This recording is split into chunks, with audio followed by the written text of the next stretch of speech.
dan salam sejahtera bagi kita semua. Yang terhormat Bapak Eko Aris Setiawan,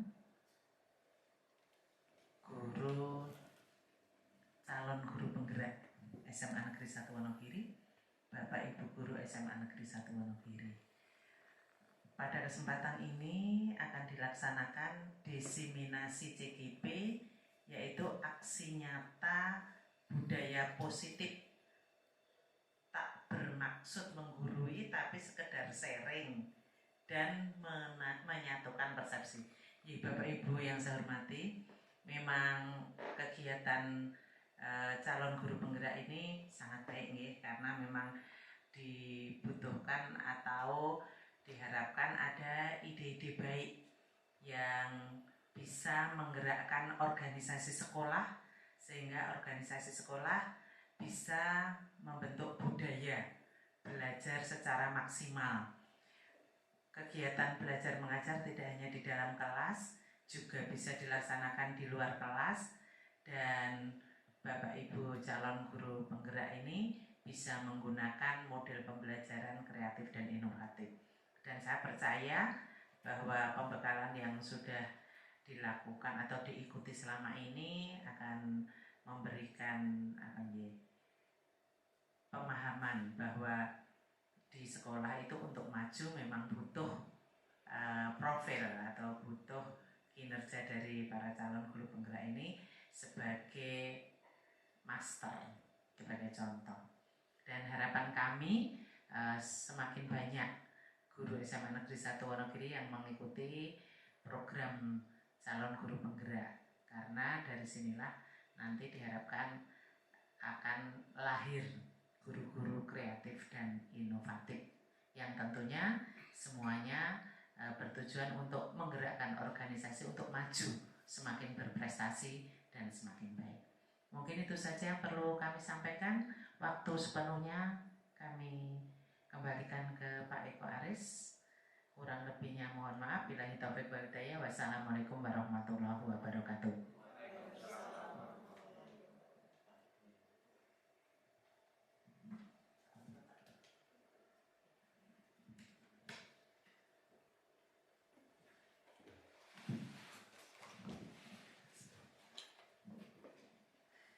Ya, terima kasih dari Ibu Kepala Sekolah yang sudah memberikan pengantar bagi jalannya kegiatan sore hari ini.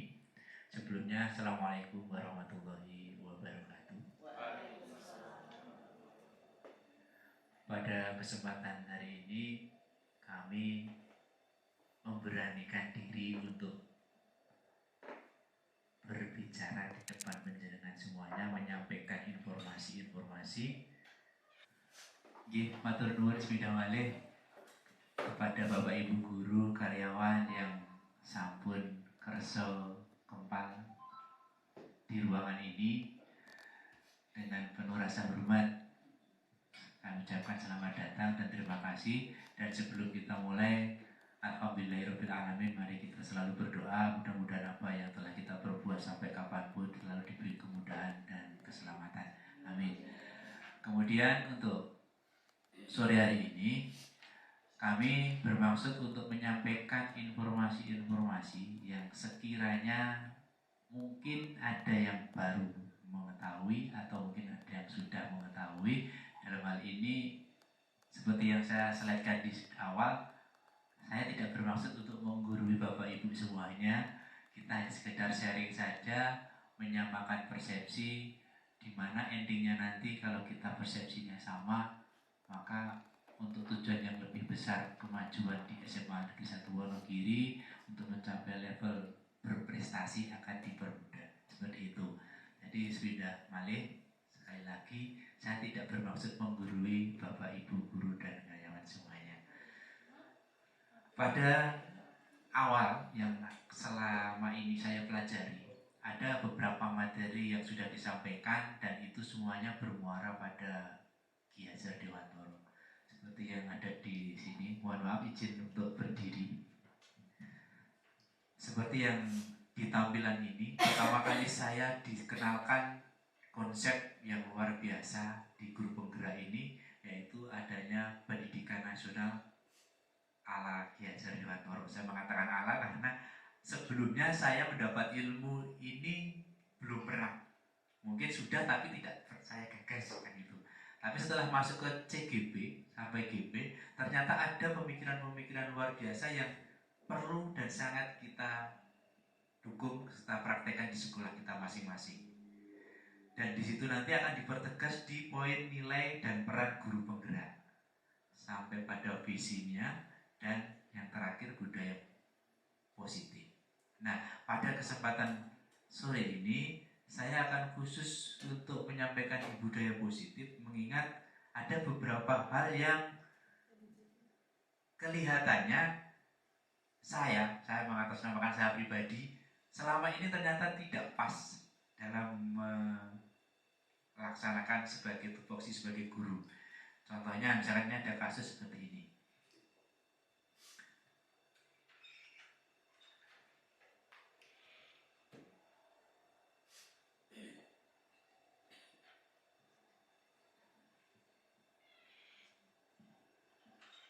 Mohon maaf ini tidak ada suaranya karena ada satu kabel lagi yang sebetulnya. Nah, ini ada video seperti ini. Ternyata siswa-siswa kita yang selama ini kita cintai, kita banggakan, ada salah satu oknum siswa yang berbuat seperti itu. Sekali lagi, apa yang salah dengan sistem pendidikan kita hari ini? Nah, kalau itu anak saya mungkin dengan cara kekerasan, tapi itu tidak diperbolehkan dalam konsep Ki Hajar Dewantoro ya, karena ada karakter yang harus kita tanamkan di situ. Ini yang pertama. Kemudian yang kedua,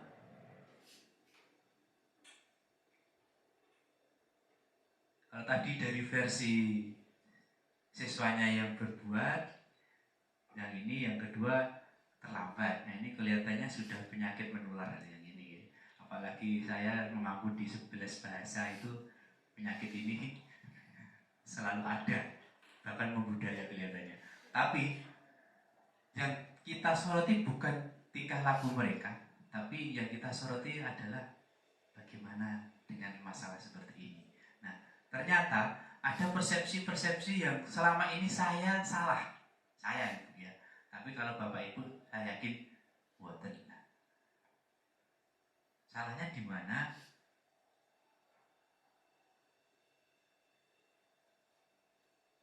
Nih, paradigmaku yang kurang pas selama ini tentang siswa, guru, belajar, dan pernak-perniknya. Yang pertama adalah ternyata siswa itu dulu saya melihat, menerima ketika saya SD, siswa itu ibarat kertas putih kosong. Kemudian guru tinggal bagaimana menulis di kertas putih kosong itu, artinya siswa mau dibentuk seperti apa tergantung pendidiknya. Orek mau digambarin apa, ditulis apa. Nah seperti itu. Dan ternyata itu persepsi saya yang salah, karena ada teori yang terbaru. Yang kedua, guru itu mempunyai keinginan kuat untuk membentuk siswa sesuai dengan apa yang dia inginkan, sehingga muncul sikap dan perilaku untuk menuntut. Artinya gini, guru pengennya siswa itu harus patuh. Ya caranya, kamu harus. Kata kamu harus itu sebetulnya menggiring kita untuk menuntut sesuatu. Nah, ternyata itu juga kurang pas di konsepnya KHD. Nanti pasnya seperti apa akan dijelaskan setelah ini. Dan yang ketiga, persepsi yang ternyata saya salah. Guru itu menginginkan siswa menjadi siswa yang baik dalam sisi akademik, non-akademik, dengan memberi motivasi yang lebih. Misalkan kalau kamu ulangan dapat nilai 100, tak kasih uang sekian. Kalau kamu bisa mengikuti kegiatan ini dengan juara, kamu akan mendapatkan seperti ini. Nah, motivasi yang saya berikan ternyata ini juga dinilai kurang pas oleh KHD. Nah, jadi yang seperti apa nanti akan saya jelaskan. Kemudian yang terakhir, yang saya ternyata salah adalah guru dalam membentuk karakter siswa yang baik dan benar itu dengan cara mendisiplinkan siswa ala itu bisa pakai lari, jalan jongkok, berdiri di depan kelas dan sebagainya. Ketika saya SD mungkin iya, berapa puluh tahun yang lalu. Saya salah, ke depan duduk tangani, itu biasa. Tapi kalau saat ini itu dilakukan, kemudian sing mboten trimo. Bapak Ibu guru mungkin pernah merasakan itu. Kalau saya sendiri, alhamdulillah belum. Cuma mungkin anaknya tidak beradul sama orang tuanya. Tapi alhamdulillah tidak ada masalah. Tapi ternyata saya salah selama ini. Jadi yang benar bagaimana? Nah ini, dulu pendidik berkuasa penuh. Artinya mau membentuk apa anak itu tergantung kertas putih kosongnya mau ditulis seperti apa. Dan itulah anak cerminnya. Itu kalau waktu dulu kalau nggak salah ilmu teori tabula rasa kalau nggak salah. Kemudian ada teori yang kedua yaitu aliran negatif yang berpendapat bahwa anak itu lahir sebagai sehelai kertas yang sudah ditulisi sepenuhnya sehingga pendidikan dari siapapun tidak mungkin dapat mengubah karakter anak. Jadi misalkan ini kertas, ini sudah tertulis paten, kita tidak bisa merubah isi kertas ini. Dari luar tidak bisa masuk. Ya inilah anak kan gitu. Nah, teori yang ketiga yaitu aliran konvergensi teori. Maksudnya bahwa anak yang dilahirkan itu diumpamakan sehelai kertas yang sudah ditulisi sebetulnya, cuma tulisannya lamuk-lamuk, belum begitu terlihat. Nah, tugas pendidik apa? Memperlihatkan tulisan di kertas itu. Caranya piye? Mengasah. Karena anak mempunyai kodrat alam dan kodrat zaman. Nah, caranya mengasah tergantung anak bakatnya apa misalkan. Tapi tulisan lamuk-lamuk tadi tidak sepenuhnya bagus atau baik. Sing apik dicethake, yang jelek bagaimana tulisan itu bisa tertutup dan tidak sampai kelihatan. Nah, seperti itu. Kemudian ini anak-anak hidup dan tumbuh sesuai kodratnya sendiri. Pendidik hanya dapat merawat dan menuntun tumbuhnya kodrat itu. Artinya anak lahir ke dunia itu sudah dibekali potensi. Dia sudah punya potensi, sudah punya bakat, cuma kita belum tahu potensinya di mana. Ketika itulah guru punya kreativitas untuk menggali potensi itu dan mengarahkan, menuntun. Nah, seperti itu. Maka di sini ada konsep menuntun, bukan menuntut. Ini teori yang gampang tapi sulit dilakukan. Menuntun, jadi kita itu sejajar dengan yang dituntun, di samping kanan atau samping kiri, diberikan jalannya ini loh. Nah, kita jalannya lewat ini. Itu menuntun konsepnya. Tapi kalau kadang kita itu menuntut, nah kamu harus gini. Kata harus, kamu harus. Nah, itulah yang membuat kita itu menjadi salah persepsi. Karena dikira bahwa kita harus menuntut anak untuk melakukan itu. Padahal teori KHD mengatakan nek iso aja nuntut, tapi nuntun. Caranya pripun? Menggugah rasa anak itu kesadarannya timbul dengan sendirinya. Ini yang sulit. Kalau anak SD mungkin gampang nih, tapi kalau sudah SLTA itu kelihatannya sudah banyak pengaruhnya dan kaku. Ya, seperti itu. Kemudian ini yang tadi pendidik itu menuntun. Kalau gambar ini menceritakan yang masih SD, masih TK, enak dibuat karakternya dibentuk bisa. Tapi kalau SLTA juga bisa sebetulnya, tapi tantangannya lebih sulit.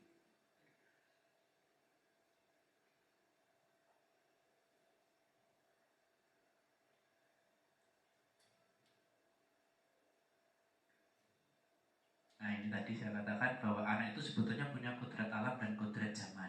Kodrat alam itu anak punya potensi, punya bakat, punya kemampuan. Dan kita sebagai pendidik harus bisa mengarahkan kreativitas kita bagaimana untuk bisa menimbulkan potensi anak itu muncul ke permukaan. Dan kodrat zaman, guru harus bisa menggiring anak, memotivasi anak, menuntun anak untuk tidak gaptek. Kalau kita menuntun anak untuk tidak gaptek, seharusnya kita juga tidak gaptek. Nah, artinya kita harus juga belajar dan mendampingi anak untuk belajar supaya tidak ketinggalan zaman. Seperti itu. Kemudian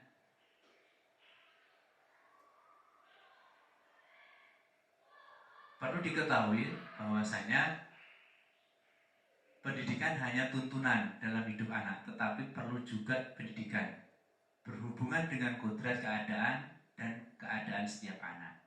Jika anak tidak baik dasarnya, tentu anak tersebut perlu mendapat tuntunan agar semakin baik budi pekertinya. Anak yang dasar jiwanya tidak baik dan tidak mendapat tuntunan pendidikan tentu akan mudah menjadi orang jahat. Nah, inilah tugas guru supaya apa? Yang tadi menebalkan tulisan di kertas, kalau tidak baik ditutup kembali. Tapi kalau itu baik, bagaimana supaya terlihat jelas? Anak yang sudah baik dasarnya juga masih perlu tuntunan, karena selain mendapatkan kecerdasan yang lebih, maka dia juga dapat terlepas dari segala macam pengaruh jahat. Seperti itu. Dan kita masuk langsung saja ke restitusi. Tadi ada di awal kan videonya ada permasalahan seperti itu. Kita harus bagaimana? Oke, ini strategi untuk mewujudkan pemikiran besar KHD itu adalah butuh kolaborasi yang baik antar stakeholder di sekolah. Jadi saya tidak bisa berdiri sendiri di sini untuk merubah sistem, tapi saya butuh kerjasama Bapak Ibu semuanya, pengambil kebijakan, top manajemen, sampai pada orang tua untuk merubah kebiasaan-kebiasaan yang kurang untuk menjadi baik. Nah, dibutuhkan kolaborasi yang baik tadi. Memposisikan siswa sebagai subjek, partner, anak, sahabat, dan guru juga perlu bersikap. Nah, ini yang sebetulnya saya jujur tidak setuju dengan kalimat ini. Guru juga perlu bersikap menghamba. Seolah-olah niku siswa top paling kita disuruh di bawah nyembah-nyembah dan sebagainya. Katanya kayak nggak asik ya. Artinya menghamba niku kita kawula. Tapi alangkah lebih baiknya konsep KHD ini diperhalus, bukan menghamba tapi berpihak pada siswa. Seperti itu. Kemudian yang sulit kita lakukan yang nomor 4, konsisten dalam penerapan pembiasaan ini. Saat ini mungkin kita lagi tinggi-tingginya keimanan kita, kadang besok kita ke bawah. Nah, ini yang tidak konsisten. Ini sudah. Kita cerita di sini saja yang ini pengertian restitusi. Oke. Bapak Ibu semuanya, mohon maaf. Tadi kan ada kasus di depan. Kasusnya seperti itu. Terus penanganannya bagaimana? Nah, kebetulan ini ada restitusi. Di situ ada 3 tahapan Bapak Ibu. Restitusi adalah proses menciptakan kondisi bagi murid untuk memperbaiki kesalahan mereka, sehingga mereka bisa kembali pada kelompok mereka dengan karakter yang lebih kuat. Restitusi bukan untuk menebus kesalahan, tapi sebuah tawaran, bukan paksaan. Jadi solusi yang dikedepankan. Ada 3 tahapan di sini. Tahapannya adalah kita harus mampu menstabilkan identitas, memvalidasi tindakan yang salah, dan menanyakan keyakinan. Kemarin ini kejadian real di kelas saya, kelas bahasa, namanya Renova. Renova itu anaknya luar biasa, unik. Sampai rambutnya gondrong. Saya tegur beberapa kali, enggak menindaklanjuti. Akhirnya saya bercerita pada Renova gini, Ren, waktu saya kuliah, saya juga seperti Anda. Saya juga pernah gondrong. Bahkan kalau kuliah nggak gondrong itu nggak mahasiswa kan gitu. Tapi lama-kelamaan saya malu, Ren. Karena apa? Banyak cewek. Rambut saya kebetulan nggak lurus karena kriwil. Kalau gondrong mesti keriting. Terus akhirnya apa? Saya punya inisiatif untuk merapikan rambut. Kemudian di kuliah kan saya punya motivator, calon pendamping. Nah, ternyata calon pendamping saya itu kritis juga. Mas, Mbok Ojo. Nah, dengan kata-kata Mas Mbok Ojo, itu saya sudah tergerak untuk menyadarkan diri saya pribadi. Oh, berarti saya itu dinilai dari luar dan saya tidak boleh seperti itu. Oke lah, saya potong. Saya cerita ke Renova seperti itu. Kemarin, Renova, saya pantik. Ren, kalau kamu itu rambutnya gondrong, kira-kira kamu bagus gak? Bagus, Pak. Nek karo sing ora gondrong, bagus di. Nggih, mboten sing gondrong, Pak. Artinya cukur bagus, lebih bagus. Terus kendalamu apa, Pak? Nah, saya tanya ke Renova, kendalamu apa, Ren? Kok enggak cukur-cukur? Saya enggak punya waktu, Pak. Karena kemarin hujan terus. Alasan kan, Ren, aku bisa menolongmu, aku ingin berbuat baik, bagaimana? no Pak, aku punya uang 20.000. Terus nyatu pulau. Bener, saya mengeluarkan uang 20.000, bukan uangnya yang saya udah adik ya. Artinya saya mau mengeluarkan uang 20.000, saya suruh ke ruang BK, silakan kalau diizinkan oleh BK untuk cukur hari ini, silakan. Iya Pak, saya tidak tahu menghadap Bu Irna kalau nggak salah. Iya Bu. Nah, akhirnya menghadap cukur. Dalam waktu 30 menit Renova kembali dengan potongan yang sudah rapi. Meskipun saya memantik 20.000. Tapi bukan uangnya, tapi apa? Saya ingin menyadarkan si Renova bahwasanya siswa, kategori siswa itu kalau gondrong kan kelihatannya jelek. Nah, mungkin ini masuk kategori apa? Yang awalnya tadi menstabilkan identitas. Menstabilkan itu yang bagaimana? Menstabilkan itu gini. Untuk membuat anak yang merasa gagal karena berbuat salah menjadi positif terhadap dirinya. Jadi mungkin anak minder dengan dia berbuat salah tadi, gondrongnya tadi. Terus saya mengatakan dari versi saya sendiri. Ren, saya itu dulu pernah seperti Anda. Saya pernah gondrong, orang kuliah bla bla bla tadi. Itu sebetulnya membuat dia itu berpikir ulang. Seandainya dia itu di posisi saya kan gitu. Nah, biar tergerak menstabilkan identitas. Terus kemudian tidak ada manusia yang sempurna. Kalau ini saya tidak mengatakan ke si Renova kalau saya nggak sempurna itu enggak. Cuma biar dia memantik sendiri. Intinya apa? Bahwa dia itu mengakui kesalahannya bukan karena saya mengatakan Ren kamu salah. Tapi dia mengakui, oh iya Pak saya salah karena gondrong. Seperti itu. Menstabilkan identitas. Kemudian yang kedua validasi kebutuhan. Membantu murid mengenali basic kebutuhan dasarnya itu apa yang ingin dipenuhi sehingga dia tidak kesampaian. Pada dasarnya setiap tindakan manusia tujuannya adalah memenuhi basic needs. Apakah itu? Yaitu kekuasaan, kebebasan, kasih sayang, dan survival. Ya. Guru bisa berkatakan, kamu bisa saja kan melakukan hal yang lebih buruk. Kemarin juga saya pantai, kamu bisa saja kan kamu gondrong sampai sebatas bawah. Ini kan ora patut. Karena kamu adalah statusnya siswa. Berarti dia punya pikiran yang berbalik. Berarti saya harus potong. Nah, gitu. Apakah yang penting bagi kamu? Itu maksudnya kemarin saya mengatakan ke Renova, apakah kamu itu bangga dengan kegondronganmu itu? Ternyata dia tidak mau menjawab, hanya mesem-mesem saja. Artinya apa? Dia malu sebetulnya dengan gondrongnya. Cuma mungkin trennya lagi seperti itu. Nah, dan lain sebagainya. Itu validasi kebutuhan. Nah, yang terpenting di versi yang ketiga, menanyakan keyakinan.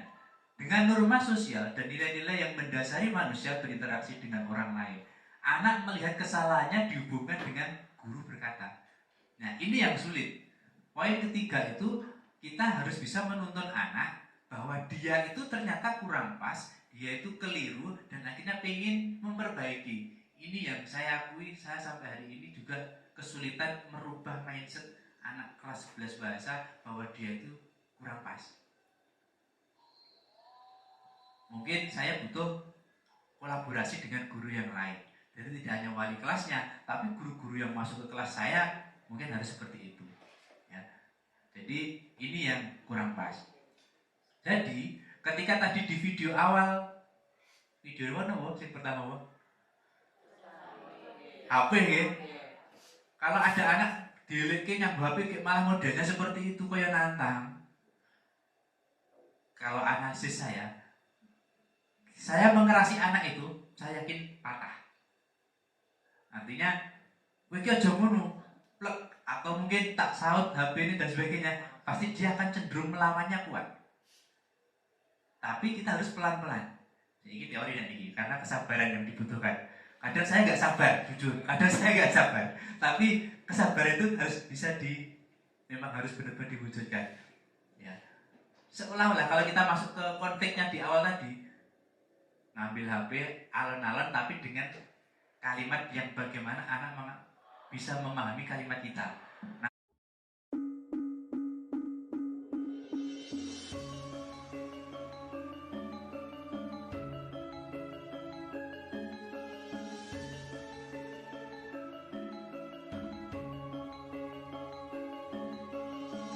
Nanti kita akan punya titik temu, kita harus ngapain?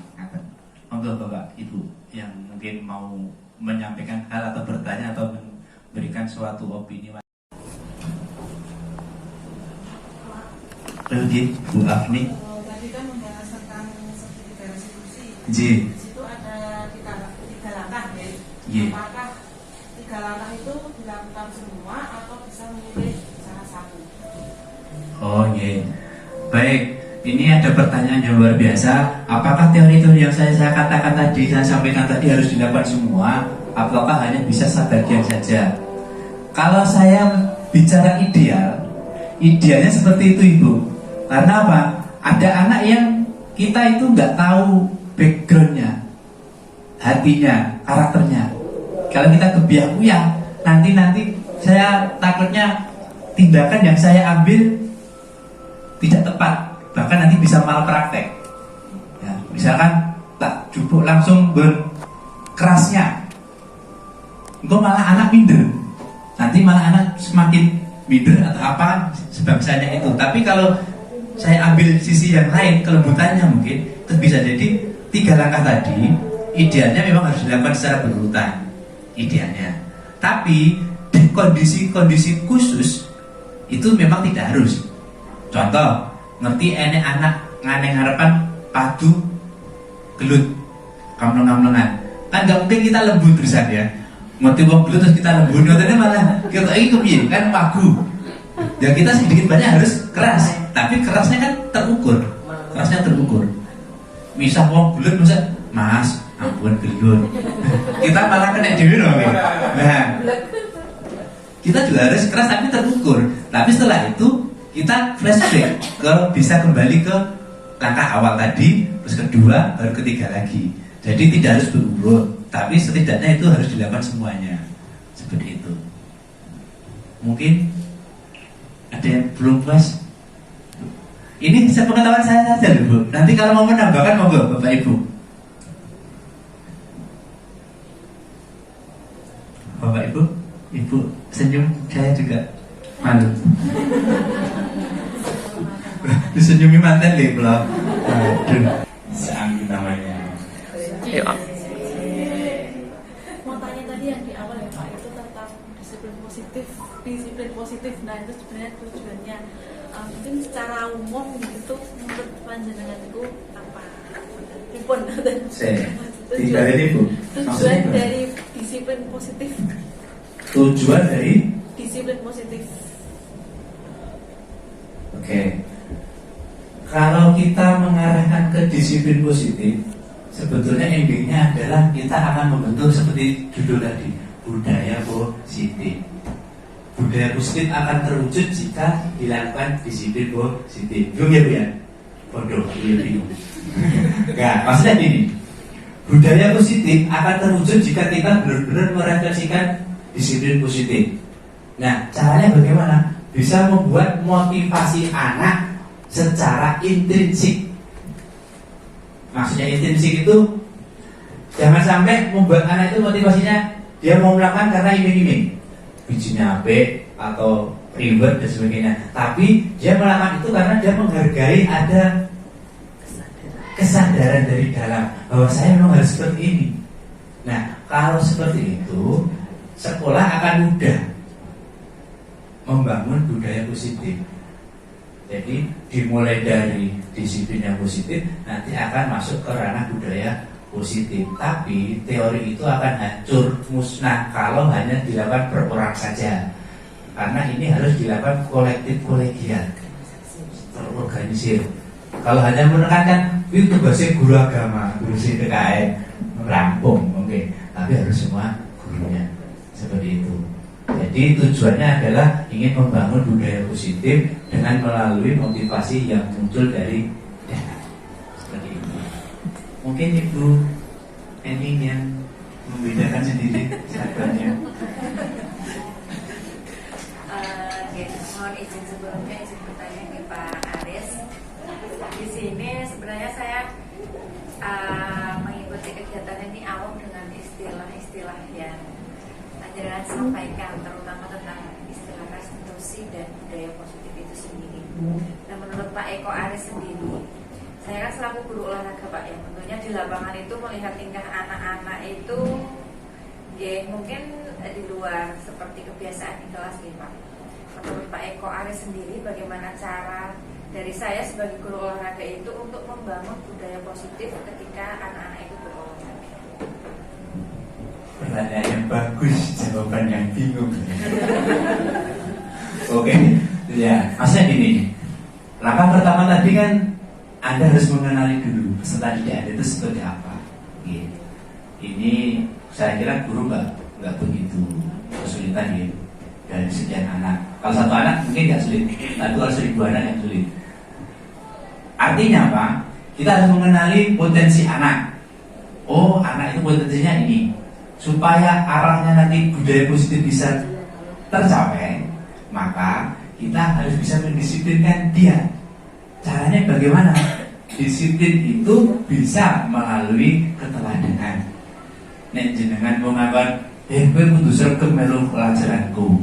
Nek tekonnya wae dhewe itu 10 menit setelah bel, kan bisa mawon. Setidaknya kita standby di depan, nah kok belum datang. Oh, anu Pak, Bu, baru gini. Oh, enggak apa-apa. Dulu juga saya pernah seperti Anda kok. Ini juga keseringan. Kalimat seperti ini kan enak. Jadi terima anak, akhirnya anak menyadari, oh saya harus seperti itu berarti. Teorinya seperti itu, tapi saya katakan pertegas sekali lagi, ini tidak bisa dijalankan individu itu, harus kolektif kolegial. Artinya jajaran top manajemen buat kebijakan dan kita yang ada di bawahnya siap bersatu untuk mewujudkan itu. Dan saya yakin SMA 1 bisa, yakin. Ya. Komitmen, nah seperti itu. Mungkin itu. Saya bukan narasumber Bu ya, tapi saya ingin ada wacana yang lain. Mungkin dari Ibu punya pengalaman, kok kemarin saya punya anak didik seperti ini ya. Nanti kita bisa diskusi. Mungkin ada Bu Siti, Pak Didi.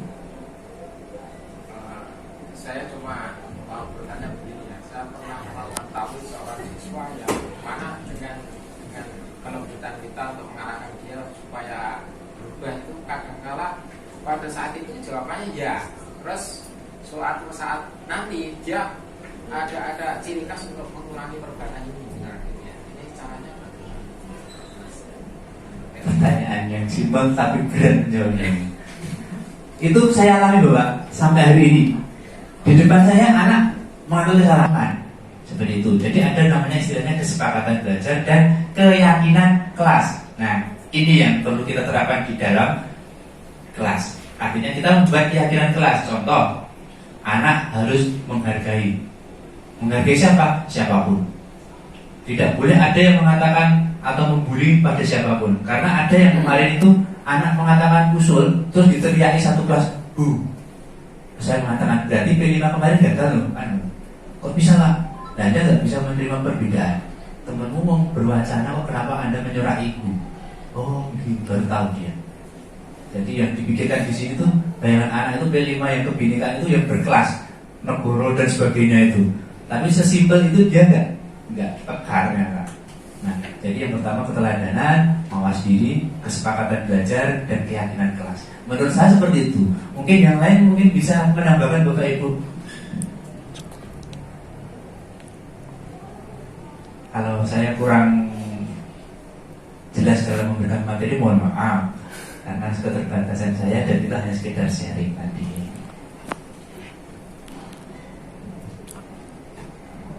Kalau tidak ada yang bertanya, mungkin Bulia kelihatannya mau menyapa aku.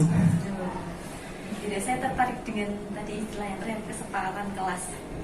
Bisa Keyakinan kelas. Atau keyakinan atau kesepakatan kelas, bisa memberi contoh kesepakatan atau keyakinan kelas yang seperti apa yang kira-kira efektif untuk kita gunakan.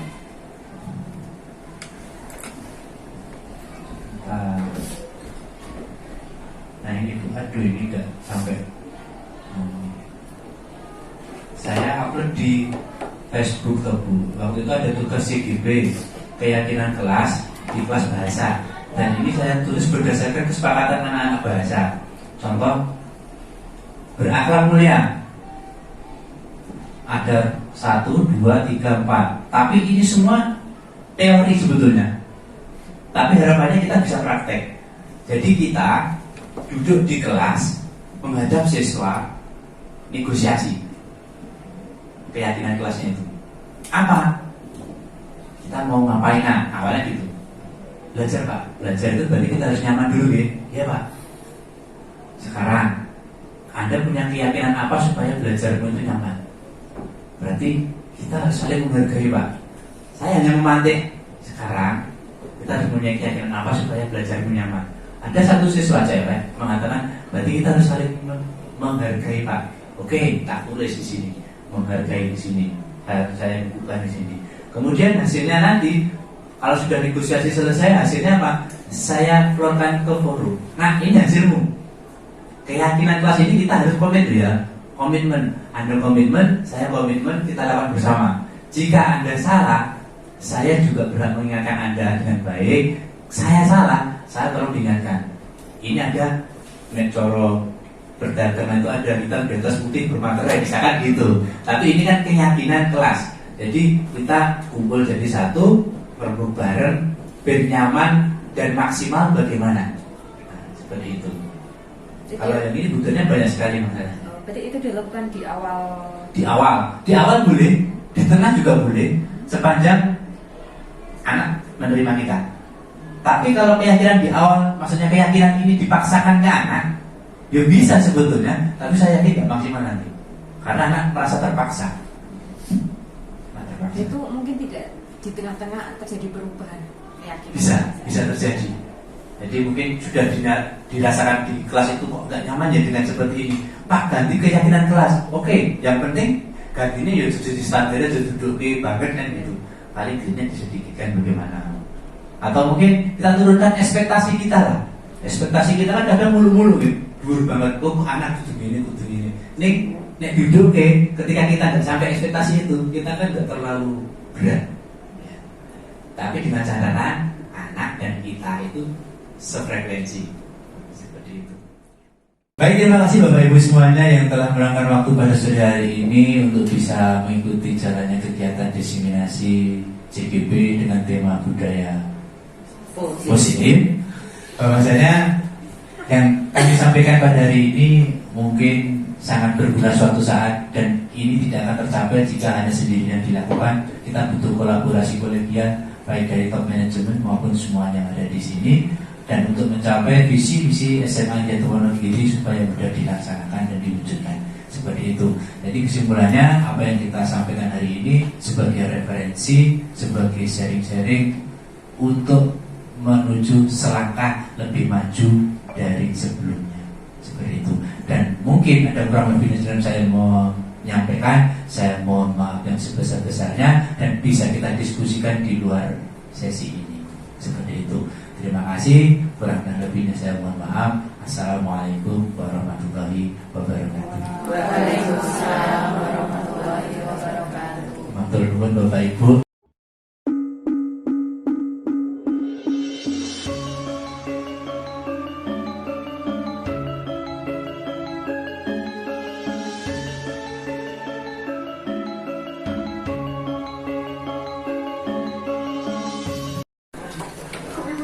Setelah mengikuti paparan tentang budaya positif ini, saya jadi mengetahui bahwa paradigma pendidikan Indonesia saat ini memandang siswa tidak lagi sebagai objek, tetapi lebih kepada subjek pendidikan. Ya, setelah saya mengikuti paparan ini, saya mendapatkan sebuah ilmu pengetahuan di mana dalam menghadapi siswa yang sekiranya susah diatur atau melanggar suatu aturan begitu, saya memiliki ilmu yang pas untuk mendapatkan atau menjadikan siswa itu menjadi lebih baik. Assalamualaikum warahmatullahi wabarakatuh. Selamat pagi Bapak Ibu. Perkenalkan, nama saya Arifri Sandi. Saya guru di SMA 1 Wonogiri dan saya mengajar mapel bahasa Inggris. Saya adalah rekan dari saudara Eko Aris yang sedang menjalani pelatihan guru penggerak. Dan menurut saya apa yang sudah dilakukan oleh Bapak Eko Aris sudah cukup bagus, baik itu di dalam kelas, dalam pengaplikasiannya banyak sekali memberikan tambahan dan makna bagi suasana kelas tersebut. Dan saya berharap Pak Eko Aris akan bisa meningkatkan kualitas proses pembelajaran dalam kelas. Semangat!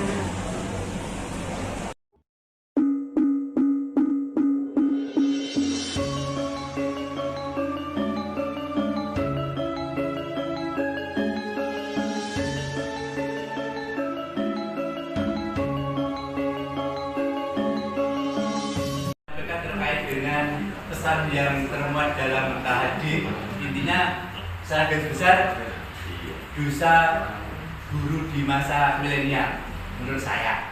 Tapi di sini ada saya singkatkan. Yang pertama adalah kita di guru itu berasumsi bahwa anak itu semacam kertas kosong, tinggal bagaimana guru menulis dan memberi gambar apa. Tapi ternyata mindset saya salah, bahwasanya anak itu ternyata di dalam kertas kosong juga sudah ada tulisan yang masih terselimuti kabel apa. Intinya anak sudah lahir, sudah punya potensi, dan kita disuruh untuk mencetakkan mengkonkretkan tulisan dan gambar itu yang baik dicetakkan, dikonkretkan, tapi yang buruk ditimbul. Itu yang pertama, yang mindset saya salah. Yang kedua adalah guru itu ternyata harus menuntun, bukan menuntut. Tapi selama ini ternyata kita adalah menuntut, seperti itu. Dan yang ketiga adalah kita memberi motivasi itu boleh, tapi ternyata saya salah selama ini. Memotivasi anak itu ternyata harus berdasar dari dalam intern. Jadi misalnya saya mengatakan, nah kalau Anda bisa, Anda saya beri nilai A+.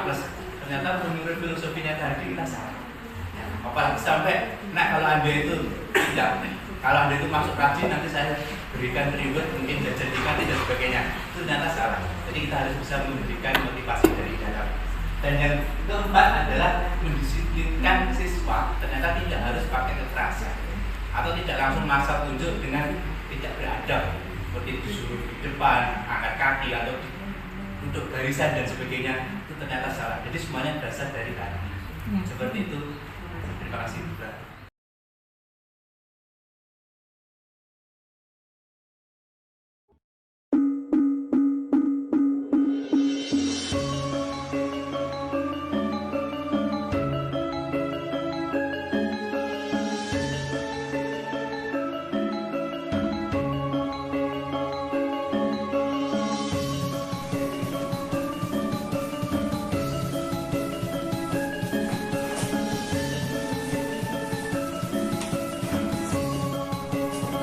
Assalamualaikum. Waalaikumsalam.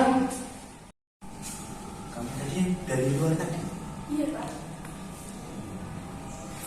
Tahu kamu bedanya dengan teman-teman yang lain? Nggak tahu Pak. Masa? Coba dilihat, ada yang beda kan? Nggak tahu?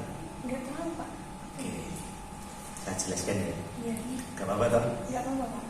Ikuti saja keluar yuk, daripada di teman-temanmu nanti kamu malah gak enak sama temenmu. Oke? Saya duduk dulu. Halo. Nah, ngobrol ringan. Oke, kamu tahu kenapa saya suruh kesini tanpa teman-temanmu? Nggak tahu ya. Jadi gini, saya tidak ingin terkesan membuatmu malu di depan teman-teman. Kenapa?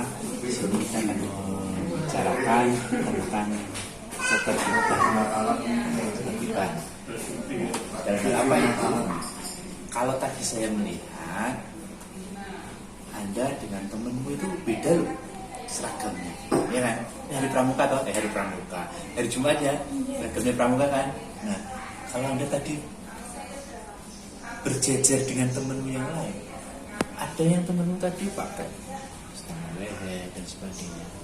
Oke, nah sebetulnya gini, berbuat salah itu wajar, biasa, maklum lah. Orang itu tidak ada yang sempurna. Bahkan saya sendiri pun sering berbuat salah. Seperti pada dirimu juga sama. Tidak sempurna. Kita sama-sama pernah berbuat salah. Seperti itu. Kemudian kadang itu sebetulnya kalau kita niat, kita bisa menyelesaikan masalah yang kita buat ya. Karena kita salah tadi, kita bisa menyelesaikannya sebetulnya. Itu sudah naluri manusia ya, seperti itu. Mohon maaf Pak, kan kami tadi baru selesai olahraga. Terus kami gantinya tuh tergesa-gesa karena kan katanya datang di jam Bapak itu tidak boleh terlambat. Jadi kita lupa menggunakan hak Pak. Dan teman saya juga lupa menggunakan sepatu. Oh seperti itu. Ya nggak apa-apa sih. Ya fitrah manusia ya. Banyak kelemahan-kelemahan yang kita punya di situ. Bersalah itu hal yang biasa, seperti saya katakan tadi di awal. Seperti itu. Cuma juga perlu diketahui juga sih ya. Dalam hal ini kami sebetulnya ingin tahu alasannya tadi. Karena Anda sudah menjelaskan seperti itu, kan saya butuh benar enggak sih? Apakah ini dibuat-buat kan gitu? Alasan itu apakah benar, valid atau hanya dibuat-buat saja? Saya butuh kepastian itu. Ya. Jadi di sini mungkin saat ini kamu patut senang, patut bangga bahwa kamu berbeda dengan teman-teman yang lain, tidak pakai atribut, wah itu merasa keren malahan, atau mungkin merasa sebaliknya saya nggak tahu ya. Yang pasti pada saat ini saya melihat Anda berbeda dengan teman yang lain. Nah berbeda ini ternyata apa? Anda dari sisi tata tertib mungkin belum apa? Belum memenuhi, belum pas. Nah seperti itu. Oke, sekarang gini, saya tadi sudah mendengar alasan-alasan mengapa seperti itu dan sebagainya. Sekarang saya tanya tadi, menurutmu itu kelas yang ideal, yang bagus, yang baik menurut kamu itu seperti apa?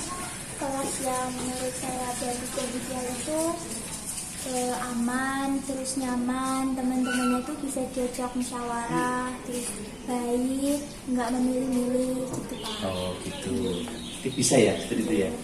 Oke. Kemudian nilai-nilai yang umum yang terasa harus Anda tampilkan di situ apa kira-kira?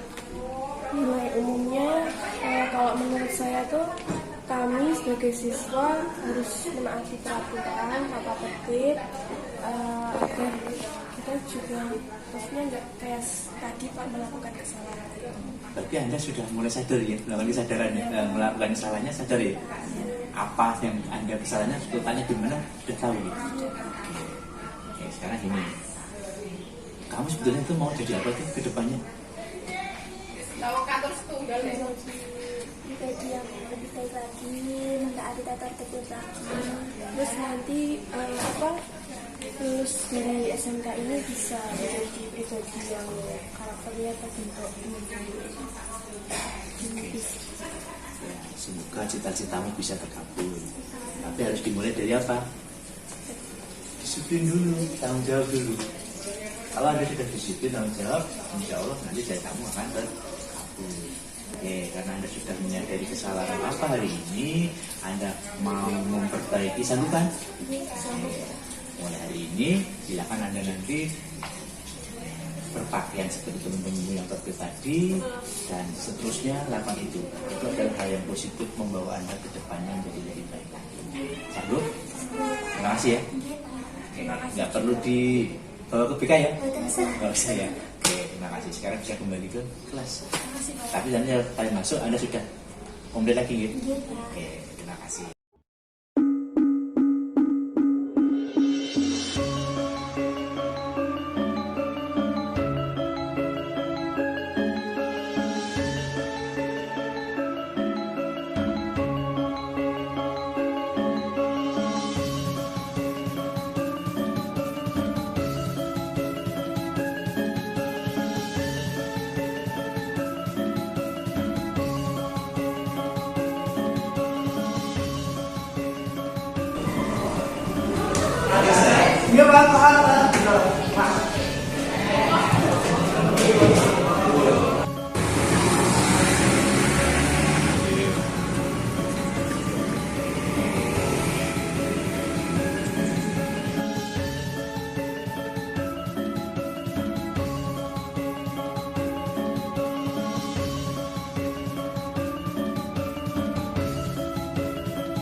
Thank you.